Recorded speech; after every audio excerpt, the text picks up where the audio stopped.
राष्ट्रवादी काँग्रेस पक्षाच्या अजित पवार गट राष्ट्रीय अध्यक्ष तथा उपमुख्यमंत्री नामदार सुनेत्राताई पवार यांच्याविषयी काँग्रेस प्रदेशाध्यक्ष हर्षवर्धन सपकाळ यांनी केलेल्या कथित वक्तव्याचा निषेध करत संबंधितांवर तातडीने कारवाई करण्याची मागणी राष्ट्रवादी काँग्रेस पक्षाच्या वतीने करण्यात आली आहे। या संदर्भात तालुका अध्यक्ष राजेंद्र दत्तात्रय उफाडे यांच्या नेतृत्वाखाली दिंडोरी तहसीलदारांना निवेदन देण्यात आले।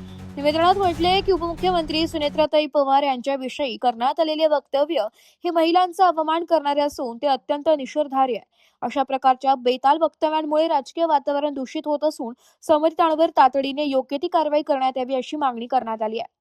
तसेच राजकीय टीका करताना महिलांचा अपमान होणार नाही याची सर्व पक्षांनी काळजी घ्यावी, अन्यथा भविष्यात अशा प्रकारची वक्तव्ये पुन्हा झाल्यास राष्ट्रवादी काँग्रेस पक्षाकडून तीव्र आंदोलन छेडण्यात येईल असा इशाराही निवेदनातून देण्यात आला आहे।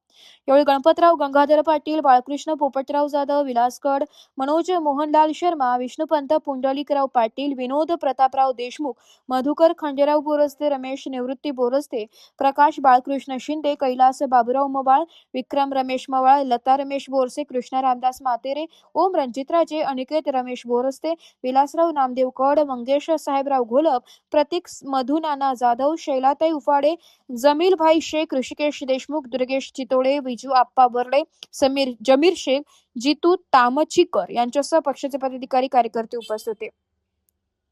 ब्युरो रिपोर्ट, नाशिक लोकशाही न्यूज, नाशिक।